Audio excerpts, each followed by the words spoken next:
अभी हम बिहार बोर्ड के मैट्रिक एग्ज़ाम 2022 के लिए एक टारगेट बैच की शुरुआत कर रहे हैं। यानी हमको मैथ्स में अब टारगेट बैच में कम समय में तैयारी के लिए हमको ये जानना ज़रूरी है कि हमारा पैटर्न क्या होगा, परीक्षा में किस तरह के प्रश्न पूछे जाएंगे, ताकि हम उसके आधार पर तैयारी पूरी कर सकें। तो हमारा जो है ये एग्ज़ाम ये 50 अंक के वस्तुनिष्ठ प्रश्न होंगे, ऑब्जेक्टिव टाइप क्वेश्चन, यानी 50 प्रश्न में 4 आंसर रहेंगे और उनका हमको आंसर बताना होगा कौन सही है। ऐसे हमारे 50 प्रश्न होंगे और फिर सब्जेक्टिव होगा, लिखित परीक्षा होगी, रिटन भी रहेगा, लंबा लिखना होगा 50 मार्क्स का। 50 अंक में से 30 अंक के लघु उत्तरीय प्रश्न होंगे, यानी 15 प्रश्न होंगे लघु उत्तरीय, 15 यानी 2-2 मार्क्स के होंगे 30 नंबर के। और फिर हमारे 20 मार्क्स के क्वेश्चन होंगे 4, यानी एक प्रश्न होगा 4 अंक का। तो हम जो तैयारी इसमें करते हैं, ये तो हमारा जो अंदर रहता है बुक में, उसमें से प्रश्न पूछे जाते हैं चैप्टर में से।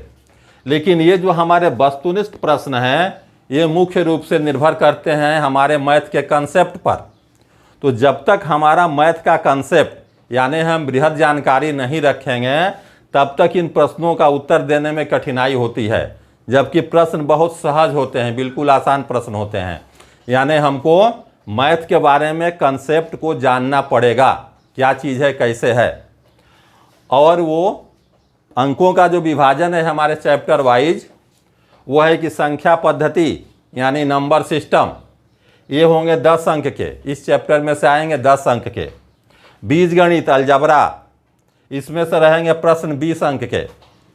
त्रिकोणमिति यानी त्रिकोणोमेट्री, इसमें से भी प्रश्न होंगे 20 अंक के। नियामक ज्यामिति यानी कोऑर्डिनेट ज्योमेट्री, इससे प्रश्न होंगे 10 अंक के। ज्यामिति यानी ज्योमेट्री, इससे प्रश्न होंगे हमारे 20 अंक के। क्षेत्रमिति यानी मेंसुरेशन, इससे हमारे प्रश्न होंगे 10 अंक के। और सांख्यिकी यानी स्टैटिस्टिक्स, इससे भी प्रश्न होंगे 10 अंक के। ये कुल 100 अंक के प्रश्न होंगे। 100 अंक में से 50 ऑब्जेक्टिव होंगे और हमको अपना ध्यान फोकस करना है ऑब्जेक्टिव प्रश्नों पर। अब हम लोग शुरुआत करते हैं अपना नंबर सिस्टम से, यानी संख्या पद्धति से। हमारा पहला एक्सरसाइज जो हमको पढ़ना है वो है हमारा नंबर सिस्टम यानी संख्या पद्धति। अब ये सिस्टम है तो नंबर्स को यानी संख्याओं को हमने अपनी सुविधाओं के लिए विभिन्न भागों में बांट कर रखा है, ताकि हमको अध्ययन करने में सुविधा हो। तो इस हिसाब से हमारा पहला आता है प्राकृत संख्या, जिसको हम नेचुरल नंबर कहते हैं। तो प्राकृत संख्या क्या है हमारी? सबसे पहले जो हमारी आवश्यकता थी वो थी गिनती करने की, काउंटिंग की। तो ये नेचुरल नंबर जो हमारा बना 1 2 3 4, ये कहाँ से आए, कैसे आए, किसने आविष्कार किया, इसकी जानकारी नहीं थी। लेकिन जब समाज आगे बढ़ा तो हम लोग इस काम को कर रहे थे।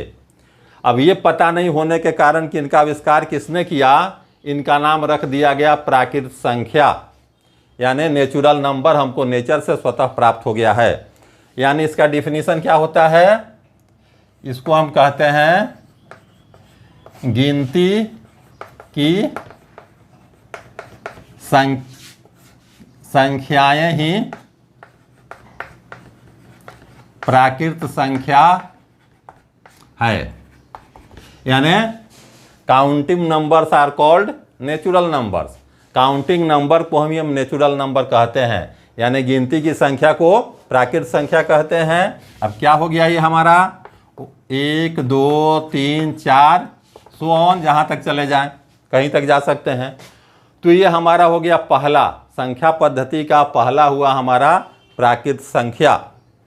दूसरा हमारा होता है नंबर 2 जो हमारा आता है, ये होती है पूर्ण संख्या, जिनको हम कहते हैं होल नंबर्स।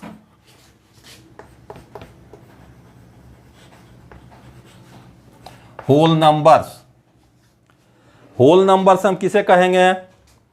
या पूर्ण संख्या।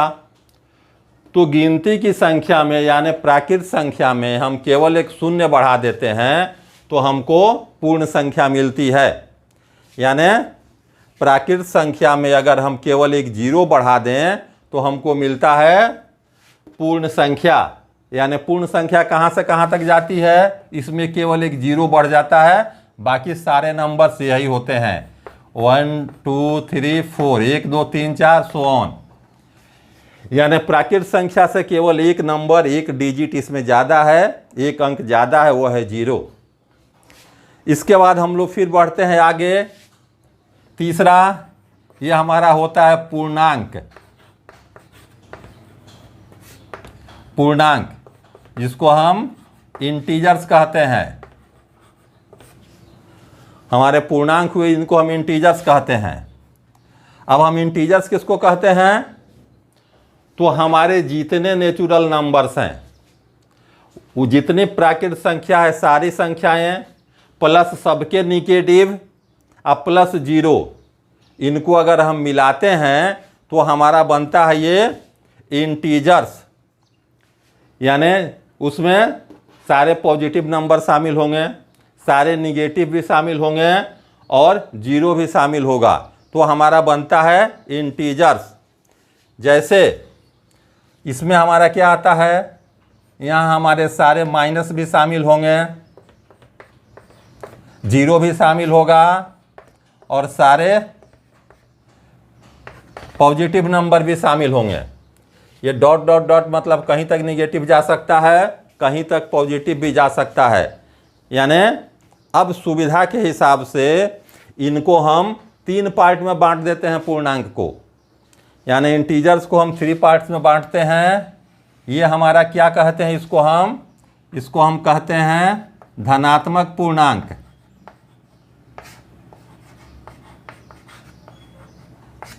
धनात्मक पूर्णांक ये हमारे क्या कहलाते हैं, ऋणात्मक पूर्णांक।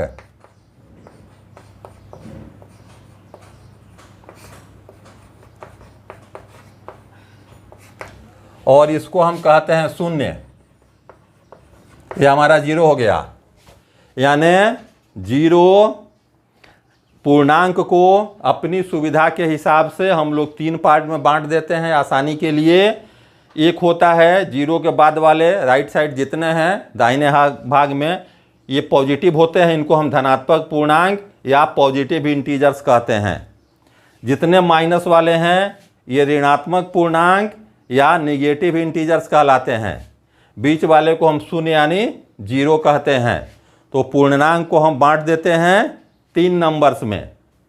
इसके बाद हमारी अगली संख्या जो आती है वो है परिमेय संख्या। यानी अभी तक हम क्या देखे, प्राकृत संख्या, पूर्ण संख्या, पूर्णांक। चौथा नंबर है हमारा परिमेय संख्या। तो वैसे संख्याएं जिन संख्याओं को हम p/q के रूप में प्रदर्शित कर सकें, जहां p तथा q क्या है, पूर्णांक है ये, और q does not equal to zero. इस कंडीशन को जो पूरा करता है वो हमारा परिमेय संख्या कहलाता है। यानी उसको p/q के रूप में लिखा जा सकता है। जैसे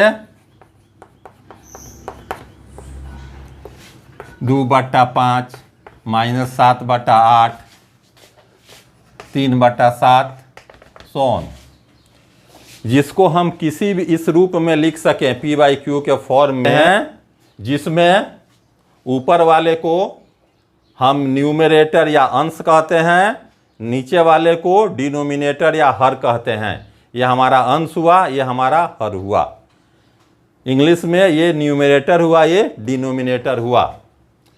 तो इस फॉर्म में जो नंबर्स होते हैं उनको हम परिमेय संख्या कहते हैं।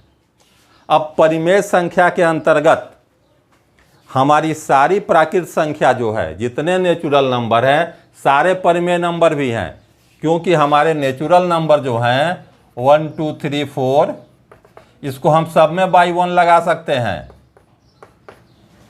सब में हम बटा 1 लिख सकते हैं। तो ये इस रूप में हो जाएंगे p/q के फॉर्म में। यानी हमारे सारे नेचुरल नंबर प्राकृत संख्या भी हमारे इस परिमेय संख्या के अंतर्गत आते हैं। उसी तरह हमारे सारे होल नंबर भी इसमें आते हैं, क्योंकि होल नंबर में क्या है, केवल 0 बढ़ता है। हम यहाँ लिख सकते हैं 0 को 0/1। तो ये सारे हमारे नंबर्स हो गए। और इसके बाद फिर जितने हमारे इंटीजर्स हैं, इंटीजर्स क्या हैं, पॉजिटिव है, 0 है, निगेटिव है, तो हम इसको भी इस रूप में लिख सकते हैं। तो ये हमारे पूर्णांक तक जितनी संख्याएं हैं वो सारी संख्याएं परिमेय संख्या के अंतर्गत आ जाती है। यानी सब नंबर्स का हमारा जो बृहद रूप होता है वो होता है परिमेय संख्या, जिसमें हमारी प्राकृत संख्या भी शामिल है, बटा 1 कर देंगे तो हमारे पूर्ण संख्याएं भी शामिल हैं, कहीं भी बाई 1 लिख सकते हैं, p/क्यूब के रूप में आ जाएगा। और हमारे सारे इंटीजर यानी सारे पूर्णांक भी इसमें शामिल है, क्योंकि इसमें लिख सकते हैं। यानी रेशनल नंबर या परिमेय संख्या कहने का मतलब हुआ कि अब तक हम जितनी संख्या जानते थे सारी संख्याएं इसमें सम्मिलित हैं। हमारा 5वीं संख्या जो है, 5वें नंबर जो है, यह है हमारे अपरिमेय संख्या। अब तक हम लोग इसके पहले जो 4 देख रहे थे वो परिमेय के अंतर्गत सब आ जाती है। और अपरिमेय संख्या हम किसको कहते हैं, तो इसका सीधा सा डिफिनीशन क्या होता है, जो परिमेय नहीं है वो अपरिमेय है। परिमेय संख्या जो नहीं होती है उसको हम अपरिमेय कहते हैं। अब फिर सवाल है कि परिमेय क्या नहीं है, तो परिमेय हमारा क्या है, p/q के फॉर्म में जो हो, और जो p/q के फॉर्म में नहीं हो उसी को हम अपरिमेय कहते हैं। तो जिस नंबर्स को हम p/q के रूप में नहीं दिखला सकते हैं, प्रदर्शित नहीं कर सकते हैं, उन संख्याओं को हम क्या कहते हैं, उनको हम कहते हैं अपरिमेय संख्या। तो अभी तक में मुख्य रूप से हमारी 2 ही संख्या आई हमारे पास, एक तो परिमेय जिससे के अंतर्गत प्राकृत, पूर्ण, पूर्णांक सब आ गए। दूसरा जो परिमेय नहीं है वो अपरिमेय है, यानी हमको परिमेय मिला और अपरिमेय मिला। और इन दोनों को जब हम कॉम्बिनेशन कर देते हैं, मिला देते हैं, तो वही हमारा कहलाता है वास्तविक संख्या।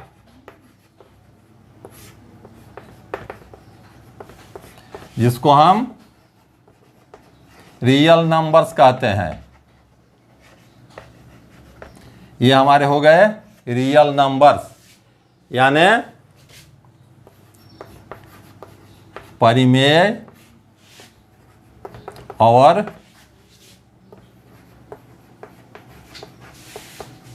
अपरिमेय को मिलाकर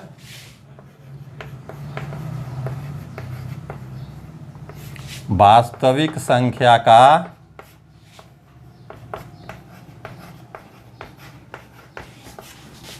निर्माण होता है।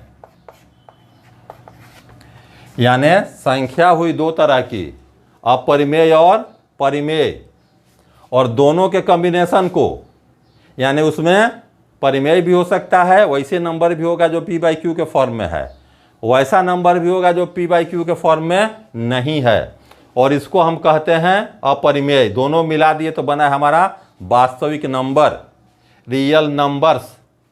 तो हमारे 10th क्लास तक में हमको इतना ही संख्याओं का अध्ययन करना है। और ये जो सबसे इम्पोर्टेंट है अभी जितना बताए, ये हमारे वस्तुनिष्ठ प्रश्न के हिसाब से, यानी हमारे जो ऑब्जेक्टिव क्वेश्चंस हैं वो इसी में से आते हैं, कंसेप्ट में से। और उस कंसेप्ट के लिए ज़रूरी होता है, बाकी के लिए तो हम क्वेश्चन बना जाते हैं अंदर का, उसमें से आता है, लेकिन ये जो कंसेप्ट है, क्या है, कौन सी संख्या क्या है, प्रश्न इससे मिलते जुलते होते हैं। तो इसलिए जब तक यह हमारा कंसेप्ट क्लियर नहीं होता है तब तक हम वस्तुनिष्ठ प्रश्नों का उत्तर देने में समर्थ नहीं हो पाते हैं। इसलिए इनको समझना, याद रखना सबसे ज़्यादा ज़रूरी होता है। और इसके बाद जो हमारे सिलेबस शुरू होता है, पहला क्या है, उसको हम यूक्लिड विभाजन प्रमेयिका के बारे में अगले क्लासेज में विचार करेंगे। तब तक इतना को बढ़िया से पढ़ के समझ के रखना बहुत ज़रूरी है। नेक्स्ट अगले क्लास में, धन्यवाद।